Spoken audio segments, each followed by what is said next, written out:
Merci Seigneur. Gloire à toi Seigneur. Gloire à toi, Éternel des armées. Gloire à toi, notre Père, notre Dieu, notre Roi, notre Seigneur et Sauveur. Toi qui prends soin de nous tous les jours.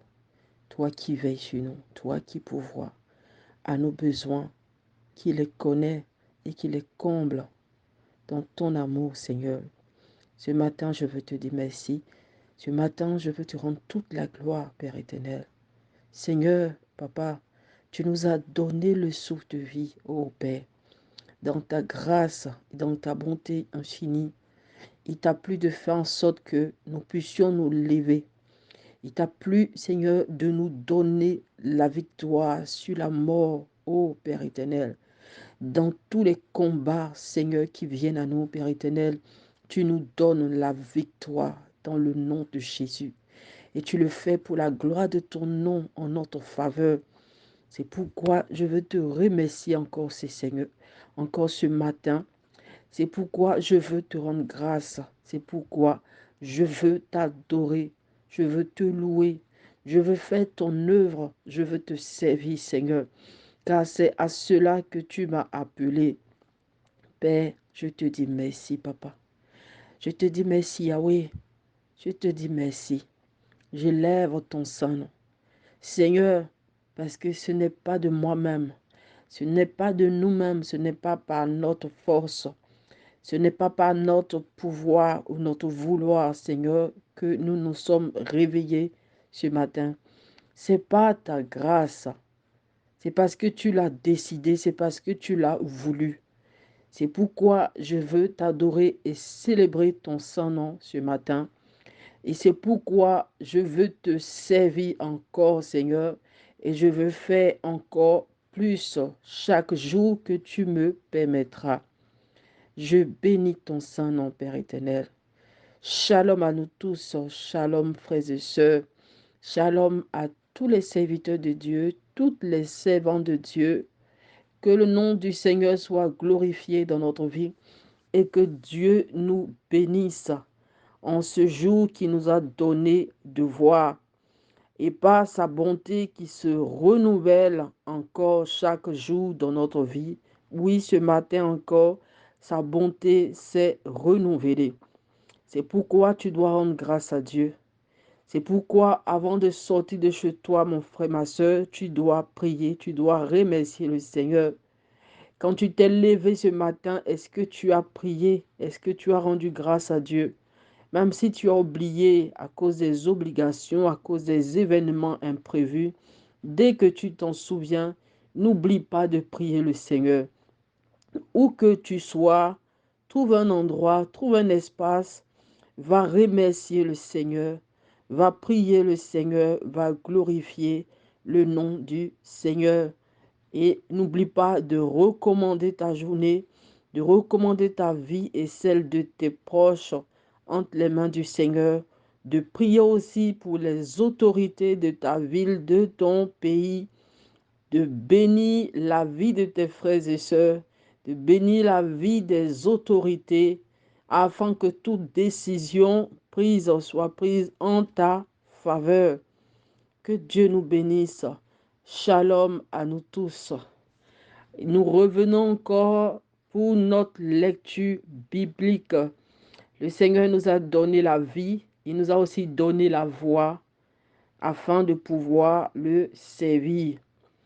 Et donc nous, à notre manière, nous avons décidé de nous encourager entre nous, de nous fortifier et de lire notre Bible. Nous savons combien de fois c'est difficile de terminer notre lecture biblique. C'est pourquoi nous avons créé notre concept. Moi aussi, je veux commencer et terminer ma lecture biblique. Il est facile de commencer à lire la Bible. Oui, nous sommes certainement tous passés par là. Et beaucoup d'entre nous ont cette expérience-là, ont vécu cette expérience-là de la volonté de pouvoir lire la Bible. Mais combien d'entre nous ont terminé notre Bible? C'est tellement difficile et c'est un combat. C'est pourquoi moi, vraiment, j'ai trouvé une technique, c'est de ne pas décider du jour, c'est de ne pas, par exemple, choisir un jour précis pour lire ma Bible, parce que si ce jour-là, j'ai oublié, je vais certainement devoir attendre encore la semaine suivante. Donc, dès que j'ai un bout de temps, dès que le Seigneur me le permet et le Seigneur me le rappelle souvent que je dois lire ma Bible parce que j'ai décidé de le faire et parce qu'il sait que j'ai la volonté. Et donc, je veux t'encourager, mon frère, ma soeur, à lire ta Bible. Sans cela que tu connaîtras réellement qui est le Seigneur. Sans cela, tu sauras ce que le Seigneur veut que tu fasses. Tu connaîtras la volonté de Dieu. Sans cela que tu réussiras, comme le dit la Bible dans le livre de Josué. Donc, je prie que tu t'attaches à cette parole, tu t'accroches au Seigneur et que tu aies la force et que le Seigneur te donne la force de lire la parole de Dieu. Ce n'est pas une simple lecture, la lecture de la Bible. Lire la Bible, c'est aussi parler avec le Seigneur, c'est converser avec le Seigneur et c'est recevoir du Seigneur sa volonté, ce qu'il veut que nous fassions. C'est pourquoi je t'encourage à lire ta Bible. Je t'encourage, mon frère, ma soeur, à trouver des moments et lis ta Bible afin de connaître mieux le Seigneur. Et donc, avant de commencer à lire ta Bible, il faille que tu fasses, bon, pour certains d'entre nous, nous avons besoin de prier d'abord, ou nous avons besoin de chanter, soit un chant de louange, un chant d'adoration, pour nous encourager, pour nous mettre dans le bain, pour être dans la présence du Seigneur, pour trouver la force. Que Dieu nous bénisse.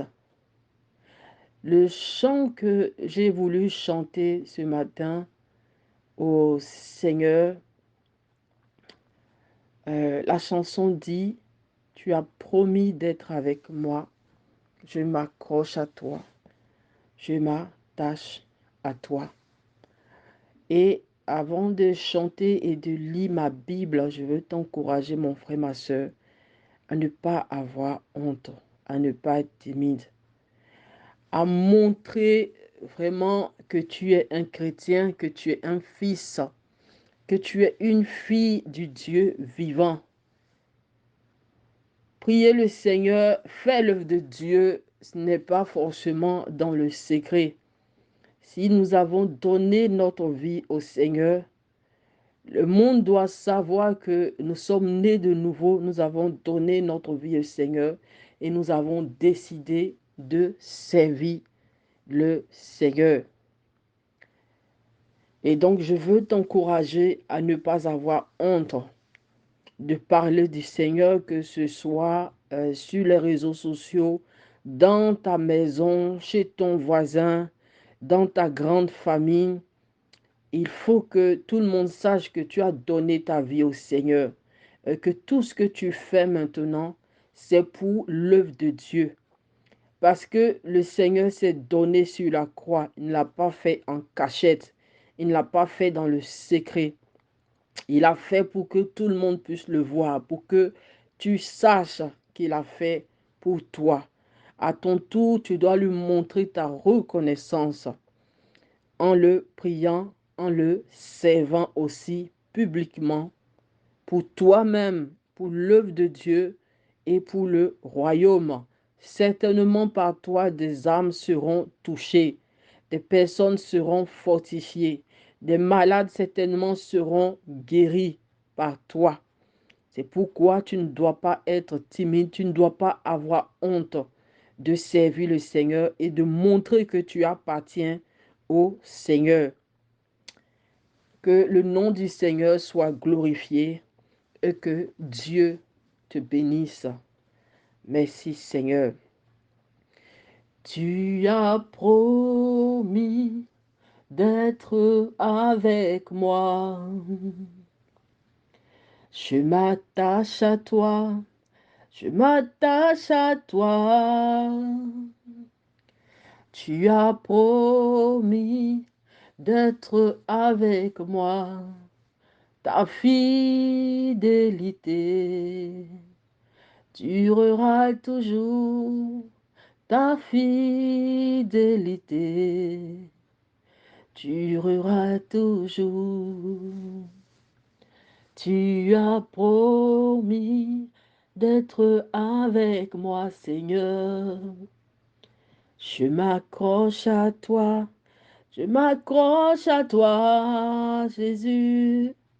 Tu as promis d'être avec moi, Papa. Ta fidélité durera toujours. Ta fidélité durera toujours. Ton amour pour moi durera toujours. Ton amour pour moi durera toujours. Merci Seigneur parce que tu es fidèle, parce que tu es bon.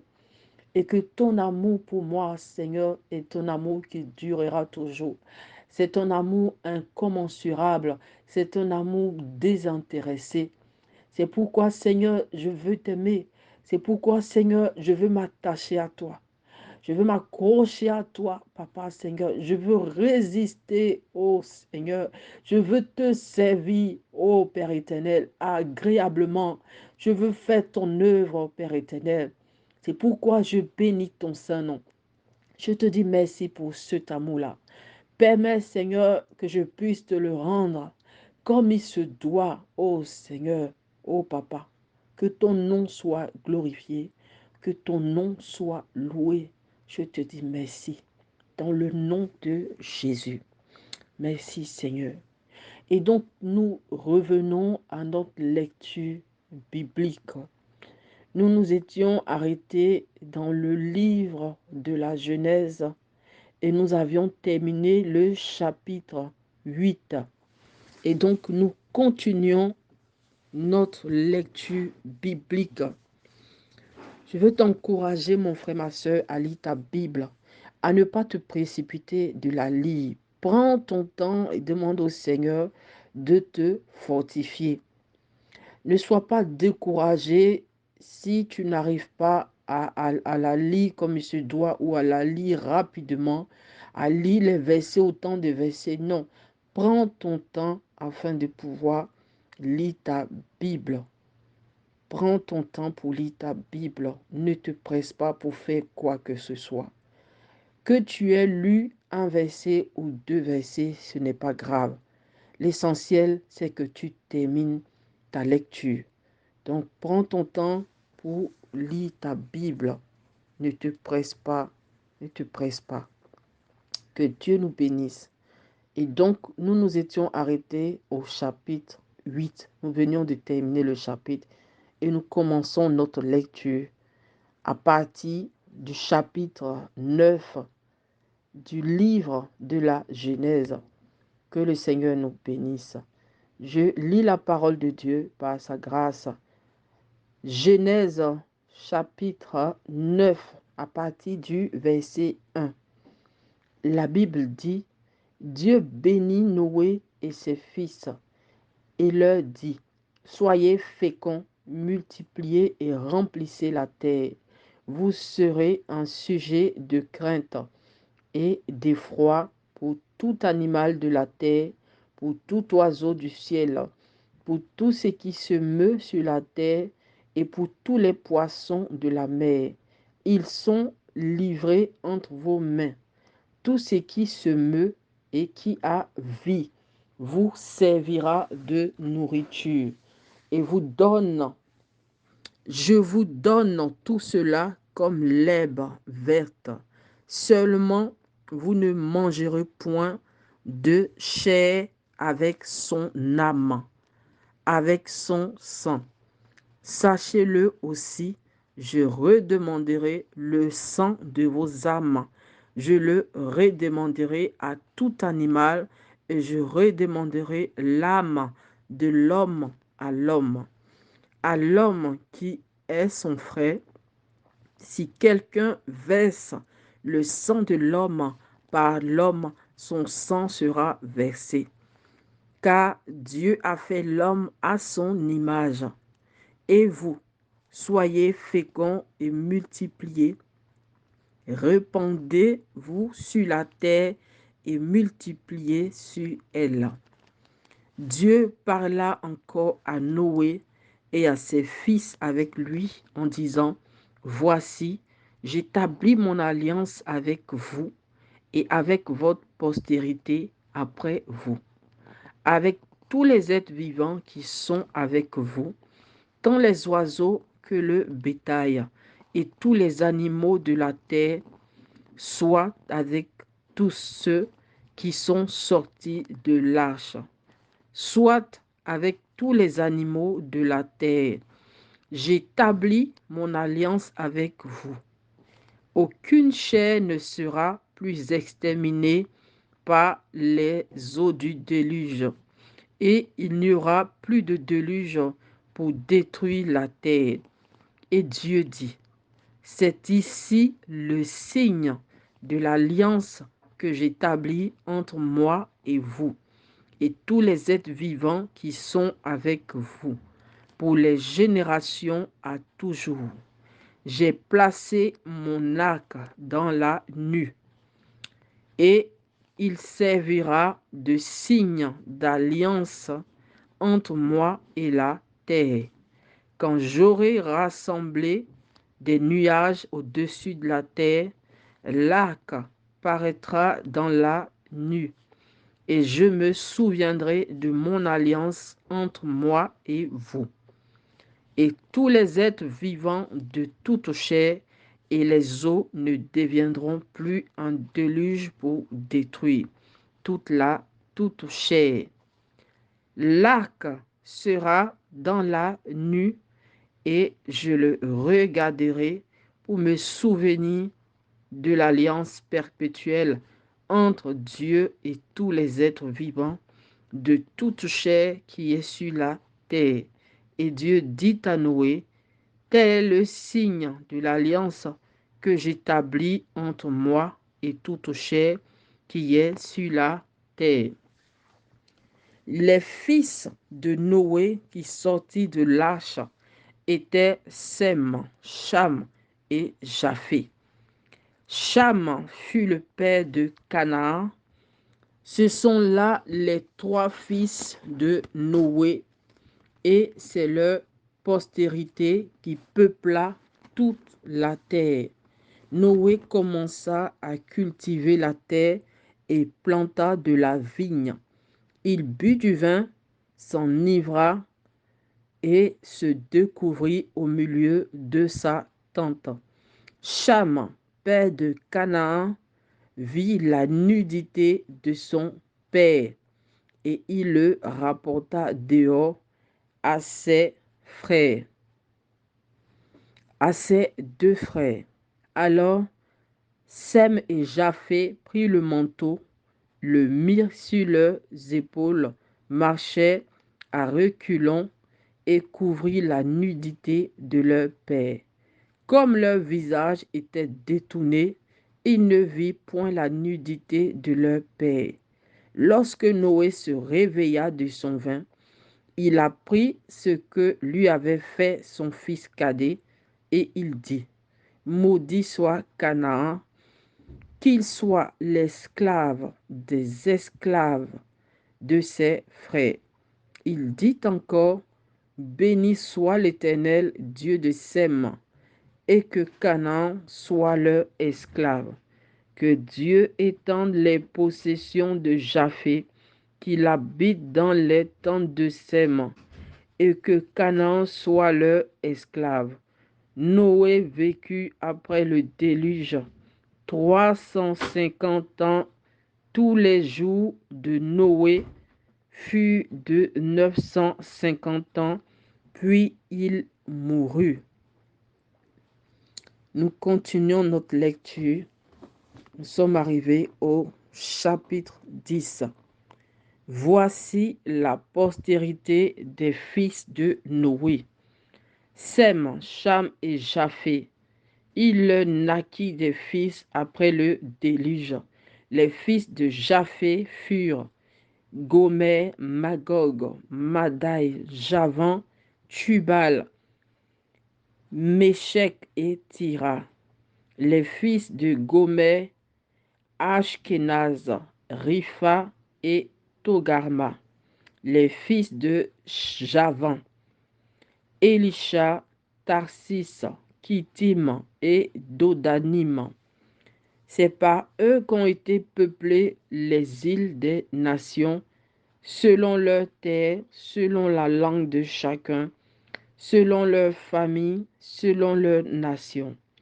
Les fils de Cham furent Cush, Misraïm, Put et Canaan.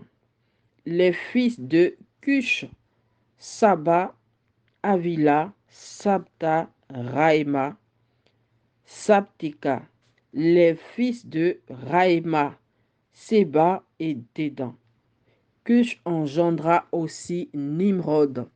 C'est lui qui commença à être puissant sur la terre. Il fut un vaillant chasseur devant l'Éternel. C'est pourquoi l'on dit, comme Nimrod, vaillant chasseur devant l'Éternel. Il régna d'abord sur Babel, Érec, Akkad et Calné, au pays de Shinéa. De ce pays-là sortit Assur. Il bâtit Ninive, Rehoboth-Ir, Kalash et Rézen, entre Ninive et Kalash. C'est la grande ville. Mitsraïm engendra les Ludim, les Anamim, les Léabim, les Naphtuim, les Patrusim, les Kalushim, d'où sont sortis les Philistins et les Caphtorim. Canaan engendra Sidon, son premier-né, et Heth, et les Jébusiens, les Amoréens, les Girgasiens, les Éviens, les Archiens, les Siniens, les Arvadiens, les Sémariens, les Hamathiens. Ensuite, les familles des Cananéens se dispersèrent. Les limites des Cananéens allaient depuis Sidon, du côté de Guéra jusqu'à Gaza, et du côté de Sodome, de Gomorre, d'Adma et de Séboïm, jusqu'à Lécha. Ce sont là les fils de Cham, selon leur famille, selon leur langue, selon leur pays, selon leur nation. Il naquit aussi des fils à Sem, père de tous les fils d'Héber, et frère de Japheth l'aîné. Les fils de Sem furent Élam, Assur, Arpachad, Lud et Aram. Les fils d'Aram, Utz, Hul, Géter et Mach. Arpachad engendra Shélach, et Shélach engendra Héber. Il naquit à Héber deux fils. Le nom de l'un était Péleg, parce que de son temps la terre fut partagée, et le nom de son frère était Joktan. Joktan engendra Almodad, Shélef, Actamavet, Jérach, Adoram, Uzal, Dikla, Obal, Abimaël, Séba, Orphi, Avila et Jobab. Tous ceux-là fut fils de Joktan. Il habitait depuis Mécha, du côté de Séphar, jusqu'à la montagne de l'Orient. Ce sont là les fils de Sem, selon leur famille, selon leur langue, selon leur pays, leur nation.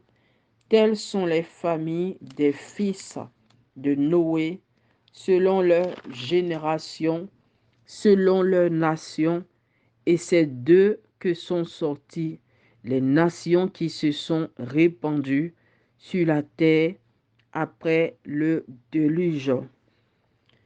Merci Seigneur. Nous nous arrêtons là pour aujourd'hui.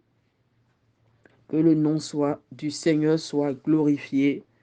Et nous prions que le Seigneur nous fasse grâce de pouvoir continuer notre lecture très prochainement. Et donc, je remercie le Seigneur pour ce jour. Je remercie le Seigneur pour ta vie, mon frère, pour ta vie, ma soeur. Et je veux t'encourager à servir le Seigneur parce que je sais que le Seigneur a mis en toi des dons. Le Seigneur a mis en chacun de nous plusieurs dons. Et nous devons mettre ces dons-là en application.